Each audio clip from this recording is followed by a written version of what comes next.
today's new space is maybe tomorrow's old space. So to discuss today's new space, I have an interesting panel with 4 panelists in various fields. So that let's try to focus on the new space side. Mr. Ulrich Scheib from Rocket Factory Augsburg, who is making the first presentation, I think, for the RFA ever. We have Benoit Deper from already Aerospace Lab, okay, who is in the field of Earth observation. We have David Henri from Exotrail in the propulsion, and we have, shall I present him, Jean-Jacques Dordain, former DG of ESA, and today, among many other positions, advisor of the board for SpaceResources.lu. So I'd like that each of you present shortly his field, his business, and why are they relevant to new space? Is it a matter of structure, a matter of technology, a matter of financing? Who wants to start?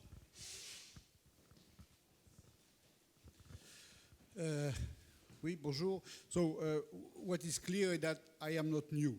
That this is the first point. Number 2, when it was clear in the address of the ministers, by far it's not only space which is new. I think that all industrial activities and economic activities are new. So space is just one of the activities which are renewed. I think that, as you said, the only certitude when you are new is that you will become old. That this is, and I have the experience of that. So not only space is new. Number 3, speaking of Luxembourg, because I am here to speak of the initiative of Luxembourg on space resource. Yes, this is new, at least on 2 aspects.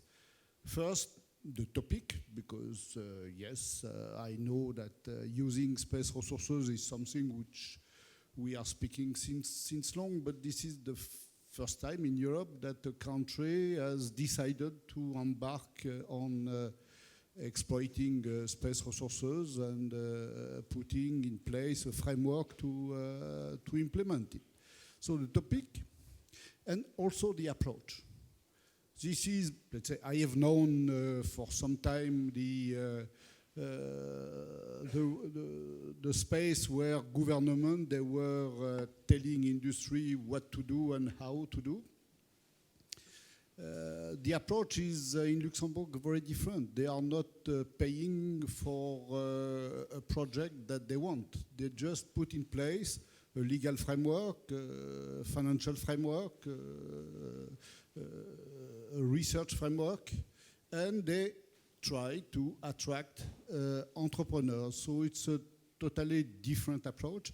And this is, in my view, the 2 very new aspects of the initiative taken by Luxembourg.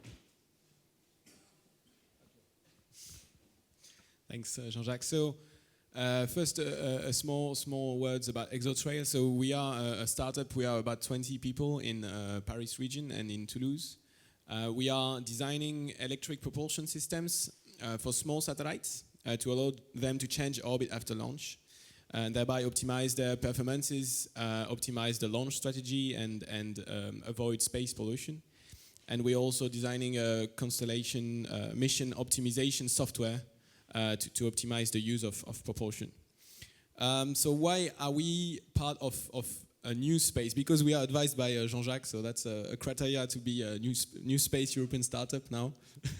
And no, I'm not a big fan either of the word new space, because you can pack so many things behind that it's lose a bit the substance. I think that one of the main differences is that we are probably more able compared to larger companies to take risks, or let's say to analyze whether a risk should be taken or not. And once this analysis has been done, we are able to go and take the risk, which allow us to go quicker than larger companies in some cases. So some of the things that we've done in the past, probably the decision to make it was due to the fact that we are small and that we are able to take risk. And one of the reasons that we are able to take risk is that we need to go quickly, given also the way we are funded. So that's something else that is new, is that more and more ventures are being funded by venture capital in space, which is new. And this gives a time scale to the project in terms of return on investment for this venture capital that we have to go fast, and because of that we have to take risks. And another thing is the way space sometimes works is that you have a customer that has a set of very, very precise requirements. And what you design is sometimes a piece of jewelry to meet these very specific exact requirements. And the way that we work and that a lot of new space startup work is that you have a set of general requirements that you infer from the market, and to size the products that you are building, you are using these general requirements, but you are also taking as an input what is available out there. What is available in the space industry, in non-space industry, in the automotive sector, in the drone sector, and so on. And based on that available technologies and those general requirements, using both of this, you size precise requirements and then you work on that. And this allows us to reduce the costs and reduce the lead time and scale more easily what we are doing. So I would say that these are the things that makes this industry new in a sense. Thank you. So thank you, David, for explaining a lot of the points I was going to explain anyway, but I share most of the definition of new space that you just... Yes. So I was thanking David for explaining a vision of new space that I share for most of what he said. I would add on top of that venture capital is really like the key differentiator compared to old space companies that are usually privatization of public companies that were built in the past in a very different ecosystem for very different needs. And I would add on top of that we are focusing on building systems fast and in a way that they are good enough to deliver the performances required by the market, but nothing more, because we want to be cost effective because of the nature of the funding we got. So that's a bit my definition of the new space. Good morning also from my side, Ulrich Scheib. I'm here to present Rocket Factory. Rocket Factory, new company created in August last year to provide cost-efficient, reliable access to space. Our main objective is to become the enabler to allow for the new business models that are coming from the new technologies in the satellite business, while satellites becoming smaller, cheaper, and more performant, the right access to leave the bottleneck which has happened in the past, abandon, so in order to allow this new business model actually to happen. So this is where Rocket Factory, the main motivation which comes in. We are a company, an independent company of the OHB group. We are based in Augsburg, Germany. Today we have 32 people coming from 14 different countries who joined explicitly for this project. This is important to understand. OHB has worked on the idea of how to optimize access to space for a very long time. And last year, after a successful ESA study, we convinced the owners to create this new company. What is new about new space? And I can only share the same view. New space is something everyone can think about, but what is really important is to create value for the customer. And where do you create value to the customer is to enable him to perform his business model, to realize his business case. And this is where low-cost access to space, reliable, frequent access to space comes into play. And this is where we focus on, and this is where we see that there's a market which is now opening up. Thank you. Well, after all that you've said, I see now all you four of you as enablers. It's the key word. I'd like to know, for each of you, how do you expect to become relevant to your specific sector? Where is your niche, your sweet spot? And how does this cope with the venture capital that is supporting you? Well, not maybe not for Luxembourg, but for the other three.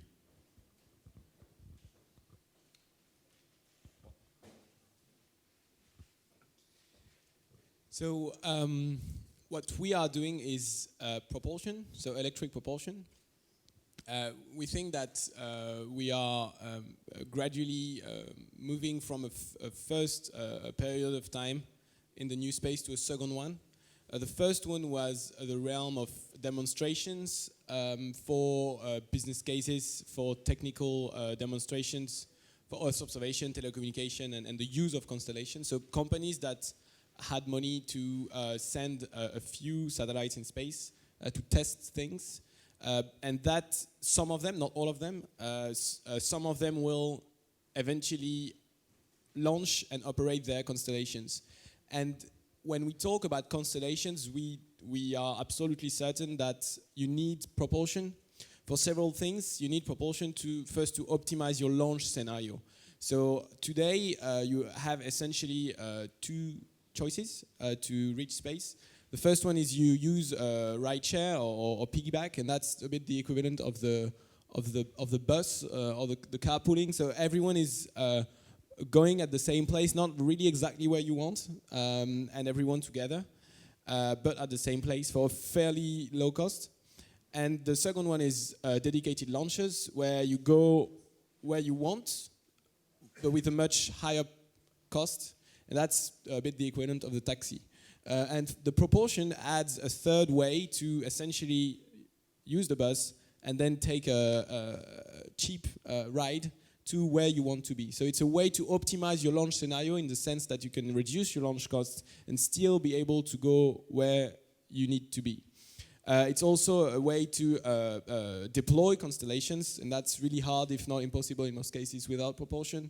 And it's a way to mitigate space pollution by safely re-entering in the atmosphere after your mission.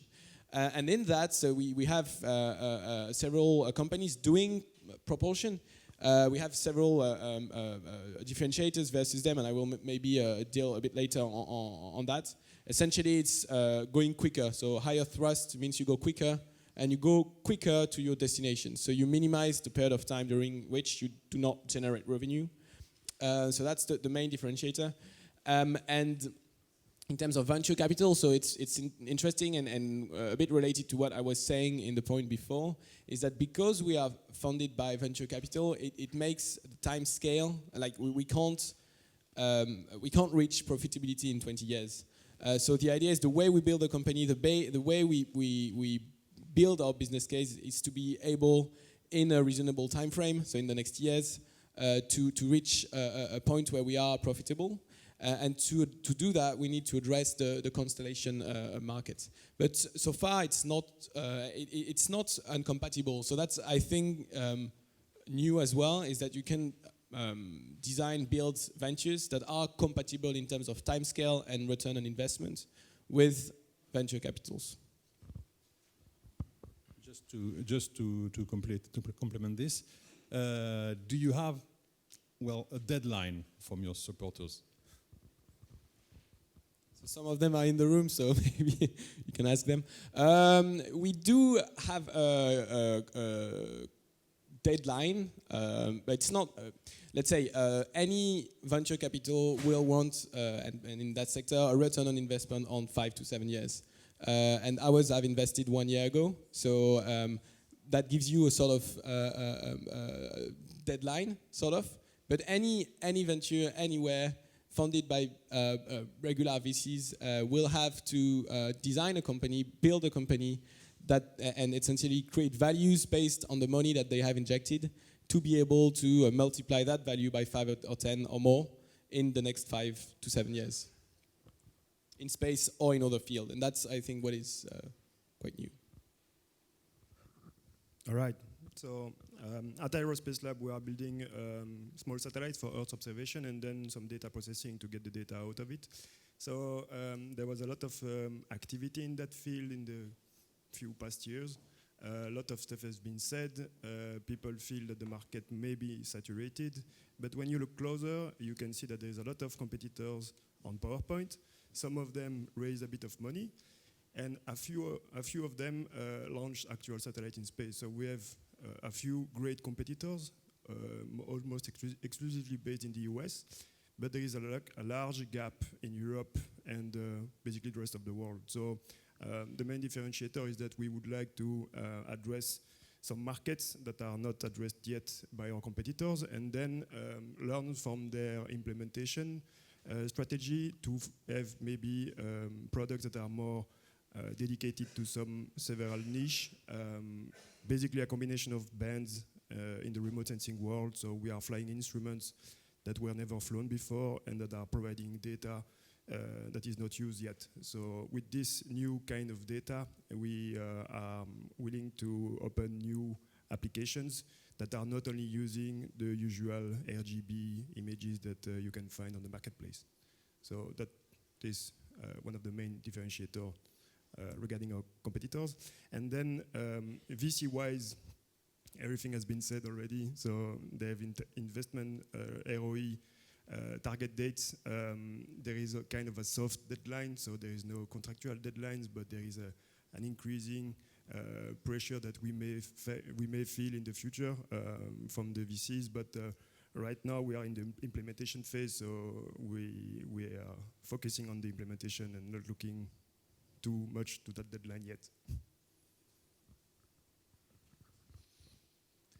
If you see where the main differentiators, it is clear rockets have been launched now for a very long period of time. So in order to differentiate, you need to bring added value to the customer. And where's the added value? The added value comes from reliability, but we believe it is very clearly on cost and to support the business case of your customer. And how can we do this? Of course, we can offer a cost-efficient product on a very reliable, frequent launch basis. However, we also believe, and this is our concept, to not only offer access to space, service to space, but also service in space, which will allow to optimize the business case of the customers. And here we clearly see that there's a difference to be made. If we speak about the pricing, the objective must be that a price that we pay today for rideshare in the future will be the price target for a dedicated launch. This is very clear. So this is the objective that we need to give ourselves, and this is what we are working on. Yes, on the utilization of space resources, I think that there are three main remarks that I wish to make. First of all, a lot of things have changed in space. I think that the satellites are smaller, the performance are higher, the number of data collected and distributed is booming, and so on and so on. But speaking of enablers, as you said, there are still three main obstacles to exploit fully space. Number one, it's transportation. A lot of things have changed, but transportation, we are still using and bringing every kilogram of hardware, every liter of liquid from planet Earth, and this is certainly not the best way to go to space. The second obstacle is energy. We use solar energy, which is fantastic, it's infinite, but unfortunately it forces us to work in the sun, and maybe the best is in the shadow. And we have also to solve this problem of energy, production of energy. And the third is life support. Let's say astronauts are interesting payload, but they are very heavy payload. because even if they are very small and thin, they have to bring with them the food, the drinks, and the oxygen that they need in space. So life support is also a serious restriction in the exploitation of space for humans. And the use of space resource can bring a lot and even create a rupture in removing these three obstacles. That is number one. The first thing which will be changed in space is what space resources will bring will be mostly to change the way we are using space. Number two, this is the approach, as we said. And the approach is totally different because it makes of space a business as usual. This is an approach where there are customers, investors, and entrepreneurs. And governments, they can be customers, but this is an ecosystem which is, again, business as usual. And I have attended the first meeting of the Space Finance Lab organized by the European Investment Bank in Luxembourg, because it was in Luxembourg. And I was amazed by the discussion among, again, customers, investors, and entrepreneurs. And I think that this type of circle makes of space just a normal business, which was not true until now. The third, it's which are the hurdles, because all what I've said can look nice. The first hurdle is the resistance to movement. You know that I have been a professor of mechanics for long, and I have always said that resistance is a very positive signal, because it means that there is movement. If there is no resistance, there is no movement. So, and you can even measure the movement by the level of resistance. And when let's say, when I see the resistance to the movement, I can say, yes, there is a movement in space. So that it's number one. Number two, I am not a civil engineer, and I have never designed any walls and bridges, but obviously it's much easier to build walls than to build bridges. And we have to create these bridges between the space sector and the non-space sector. As I said many times to the government of Luxembourg, space resources is much more a question of resources than a question of space.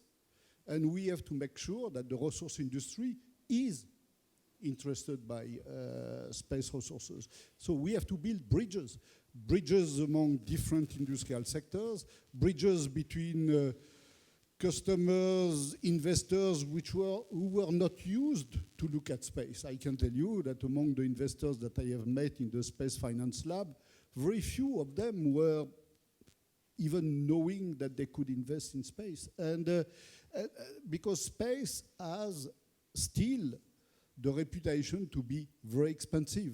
This is not me who is saying that, it's Jeff Bezos. Jeff Bezos has, in an interview, said a sentence which has opened my eyes. He said, I have always been interested by space, and only space is my interest. But before investing in space, I had to become rich, and I have created Amazon. So just to say that when you read that, you understand that for investors to invest in space, there is still some bridges to make. Well, the big problem I see for your business is a problem of time scale, because we've been talking about return on investment on a short scale. Today there are 2 probes orbiting, circling around near-Earth asteroids. They will bring several grams or maybe kilograms of samples. Missions last something like 7 years. It will be something like 500,000 to 8 million a gram. So, space resources is not something for tomorrow, it's for the day after. How will you be appealing and new to investors for such a long time? You are too pessimistic, and this morning the introduction from the director of the La Tribune, he said, I am optimistic. So I am optimistic. Because what you said is right. And it's not new. Let's say 69, we are celebrating the Apollo program this year, and at the time of the Apollo program, to bring back 300 kilos, which include the 3 astronauts, 300 kilos from the moon, you had to launch 1,000 tons from planet Earth. So the ratio, the business case, you cannot make a business case out of kilograms only, but it gives you 300 kilos for 1,000 tons. And this is my argument, is that yes, bringing back grams to planet Earth costs a lot, if you include the cost of the, but this is true also the other way around. You are speaking of mass from space to planet Earth. But let's look at the mass from planet Earth to space. And today, again, bringing every kilogram of hardware, every liter of liquid from planet Earth is the worst way to go to space. 1 liter of oxygen in the geostationary orbit of planet Earth is 3 times less energy if that liter of oxygen is coming from the moon compared to the same liter of oxygen coming from planet Earth. You spend much less energy if you bring and making the first liter of oxygen from the regolith of the moon. Okay, yes, it's not easy, but it's at reach. NASA is already making a lot of demonstration on ground to see how they can extract oxygen from silice, and they are doing that in Hawaii. Okay, the technology is already under demonstration. So after that, let's make it. What we are missing today is the first liter of oxygen produced from the moon. Because I can tell you that the day someone will say, I have made the first liter of oxygen from the regolith of the moon, it will change totally the way we are going to space. This is what I have explained to my grandchildren, because they are asking me, why are you looking at space resources? I said, very simple, guys. Your father is taking you in Normandy from Paris. If he had to take in his car all the kilograms that you are eating during a weekend, all the fuel that he needs to go and to come back, and so on, frankly speaking, he will not go very far for very long. This is the way we are going to space. Okay, we will move to shorter time scales. For ExoTrail, what is your time scale for going to space, being let's say producing on an industrial basis, and how do you differentiate from the other space propulsion ventures, because there are many in France. I don't know if it's the same in other countries, but in France there are many ventures that are proposing electric propulsion for small satellites. So in terms of competition, so we have several competitors in France and in the world, which can be seen also as a good sign that there is a market for these companies, not for all of these companies. So we have two ways essentially, so a lot, but let's put that in 2 ways we are differentiating versus them. The first thing is that we're not selling a product, we are selling mission. So what we are selling essentially is an access to an orbit at a given cost, at a given time. To do that, you need to optimize your mission, and we're designing the tools to do this, which we are the only one to do. And then we deliver the system. So the offer is complete. Let's say it's not purely hardware, but it's a global service. And the second thing is that due to the technology that we are using, we have the system itself has a much higher thrust than other competitors. So it means that if you you use solar energy from the solar panels of the spacecraft that you store in your battery, and then you put kilowatt hours watt hours of energy into the propulsion system that converts that energy into speed, essentially. And the ratio at which we do that is much higher than our competitors. And what that means is that propulsion is needed to go from point A to point B. Point A is the launch orbit, and point B is where you start generating revenues. And the reason and the consequence of us having a thrust that is 3 to 5 times higher than our competitors is that from A to B, you don't generate revenue because you use all your power to move. And once you're at point B, you use your power to generate revenue. And because we go quicker, we have a higher thrust, the duration that you need to go from point A to point B is divided by 3, 4, 5. So that's the main difference. There are a few others in terms of how easy we integrate in the mission and the system. And with some of our competitors, we are actually quite complementary. So in some missions, for instance, you need a really compact form factor to be able to stay a very long time in your orbit. And we identify where we are complementary. And where we are complementary, we also discuss with some of our competitors to see what could be done. So we build who we are now because we manage to partners with the people that has the expertise and the skills that's complemented where we were good at. And that's something also that with some the competitors we have discussion because we think that in some realms we could be partners. So that's the first thing. And your second thing was, I forgot. Timetable. So we are, sorry, a lot of things to do. If we are reaching space, it should be this year. So we are delivering our first demonstrator in the next few months. We have several other missions planned in the next years, one in 2021, a few in 2020. So the idea is, and you're right, is once you designing something that works on the ground is not easy, but it's a first step, and then the second step is having it in space and working for a long time. And that's essentially the next steps now. So it's delivering this flight model, demonstrating our product. There is some risk involved, but that's really something that we will do this year.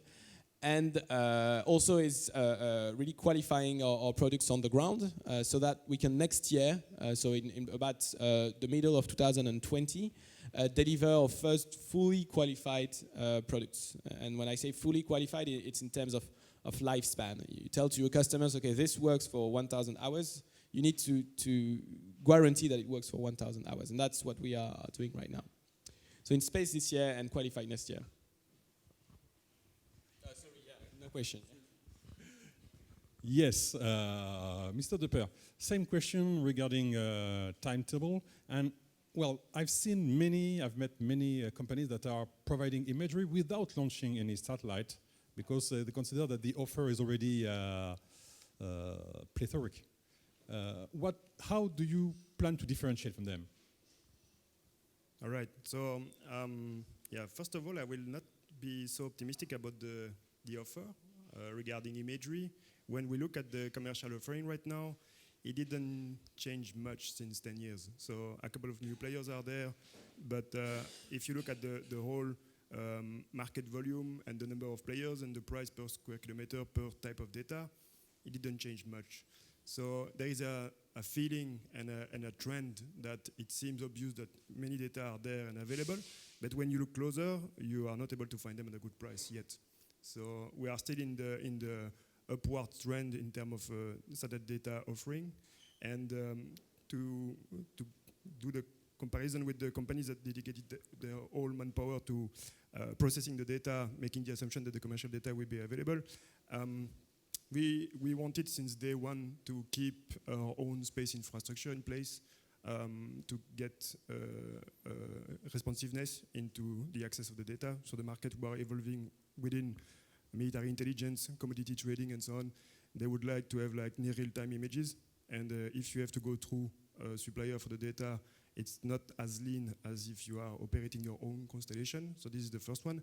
And then the second one is that sometimes when you do only data processing, you may have issues of independence. Getting the right data at the right time may just not be possible because you are one of the data processors out there, but there is so much power in the people having access to the raw data that we wanted to have our own space infrastructure. And timetable? Timetable. So we are focusing on what I said before, data processing and satellite that will provide imagery. On the hardware side, so the satellite side, we have our first launch end of this year. So we are right in the middle of integrating the satellite in our premises near Brussels. Then after that, we have an incremental roadmap with 4 more prototypes to be launched 1 per quarter roughly after the first one. So by the end of 2020, beginning of 2021, we will launch our first satellite that will bring revenues. And do you need to raise more money? Obviously, we are in the space hardware business, so it was planned since the beginning. So we did our first seed round end of 2017, A series in November last year, and we are slowly but surely going towards a B round of funding to be closed before the end of next year. Okay. Mr. Scheib, you arrive with a new launcher in a quite crowded business, even in Europe, because, well, I've met people from Orbex, from PLD in Spain, and you are, even in Germany, there is another project with Brazil supported by the DLR. How do you fit in this crowded area, and will you need to raise money except from OHB and MT Aerospace? First of all, let's say competition, and this is what we heard, and this is what New Space is all about. Competition is good. Competition, where competition is, there's innovation, and we get agility into the market. If you have no competition, you get slow, and things are not moving forward. So we accept this competition, and we like this environment because this creates also an environment, also creating new ideas into the market. The question is, and this is what behind your question, why are we convinced that we will make the difference, that we will be successful? And here we have some arguments where we believe that we can, or we will make the difference. First of all, if you create a company, it's about the people. You need to have the right people with the right know-how, with the right spirit. And we have set up a team which has done it before, with small launcher experience, who have successfully implemented low-cost launching. So these people also know how it works, but they also know how things can improve. So here we really believe we have the right people on board with the right spirit. Secondly, there are many ideas, and also as said before, almost any university professor can have a nice PowerPoint slide with a concept for a small launcher. At the end of the day, the company will be successful who implements, who delivers on promises and on price targets. And here we have established partnerships on board. On one side, combining new space approaches, and I completely agree. If you want to innovate, make things faster and cheaper, you need to take risk. So we have people with new ideas, but we also have people on board, and we have partners on board who have done things before, who have industrialized before, and who know what can happen, what cannot happen. So the best of both worlds, this is where we believe we have a very good mix. Thirdly, extremely important, you need to understand where the market is going. You need to understand where is this famous sweet spot, where is the customer actually going to. And here we have the advantage that with OHB, we have a very good in-house understanding and access to market. And also, let's be clear, a potential in-house customer who, after initial assessment, there are some satellites, up to 90 satellites in 2025, which could be used for an internal customer, which is very important to have a baseline for your business case. And last but not least, and this is the question on the investment, we have investors with a clear strategic view to achieve access to space in a new way.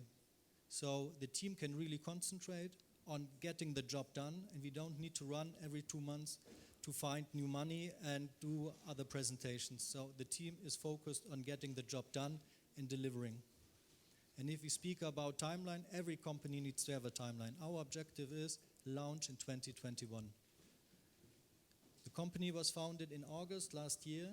We have entered into the hardware phase, and if you come to Le Bourget, there are some 3D printed parts of our turbo pump, which is also at the Siebel at Le Bourget. So you see, from the creation of the company, we make very good progress. We are in line with our objectives so far, and we are very motivated to stick to this. Okay, thank you. Time is running, and we need to take some questions from the audience.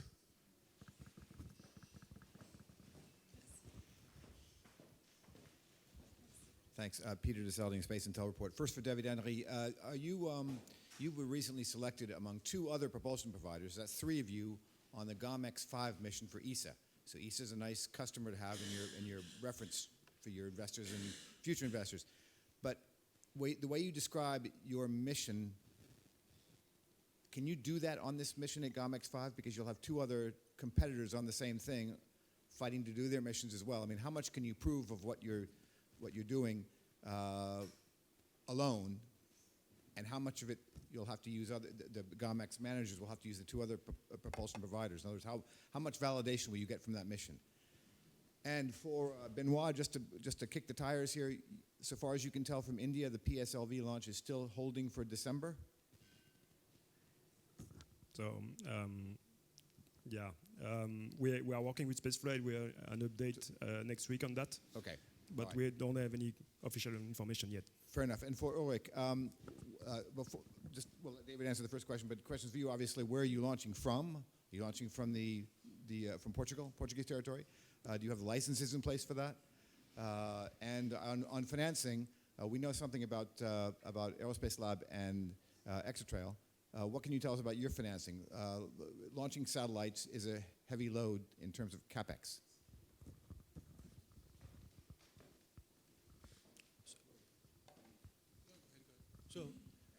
So where are we going to launch from? We are, and this is public information, we are one of the contenders for the spaceport on the Azores, but we are also speaking with other launch sites, and we will take our decision based on the best economic benefit that we get for our business case. We know.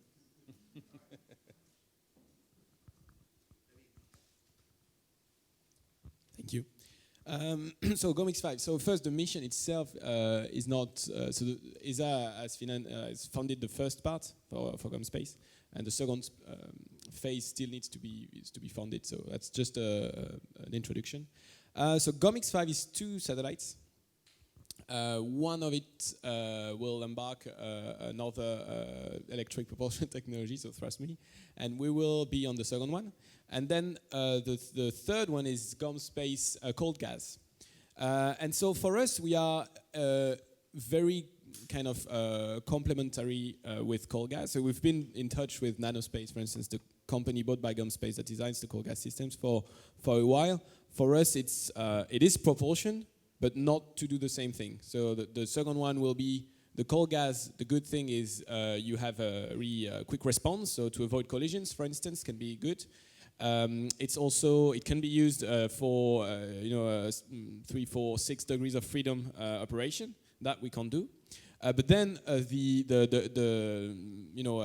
amount of impulse of energy that you put in a given volume is 30 times lower. So you cannot change altitude by an order of magnitude that will change your performances. You can change the plane, so you can't do secondary post-launch maneuvers.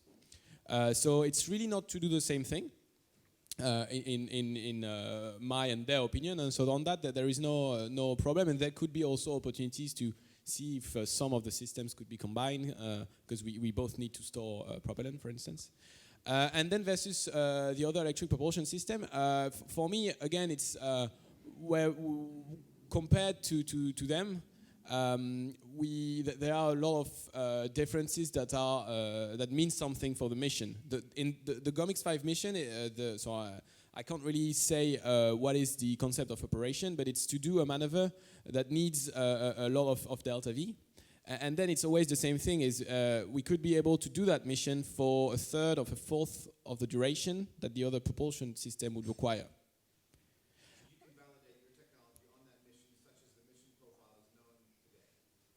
Yes, so the idea is to validate the mission. And also the system is, we developed two thrusters.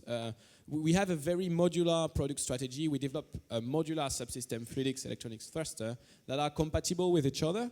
And the end, the part that produces the thrust is the thruster. And we design a 50-watt thruster and a 150-watt thruster. And they target different markets. The first one is more for 6, 12, 15 units CubeSat. The second one is more in the 20 to 50, 100 kilogram region. And this mission, the idea is to fly the larger one. So it's different from the demonstration that we'll do this year. Yeah. Non, c'est bon, pardon. Okay, is there any room for a very short question with a very short answer?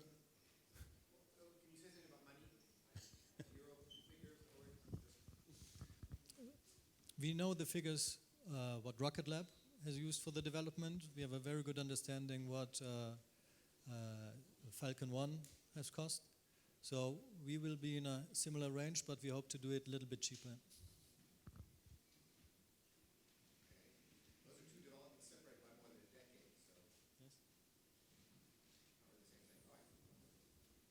Well, this will be the word of the end because, time is running. I propose that to thank all our panelists and thank you very much.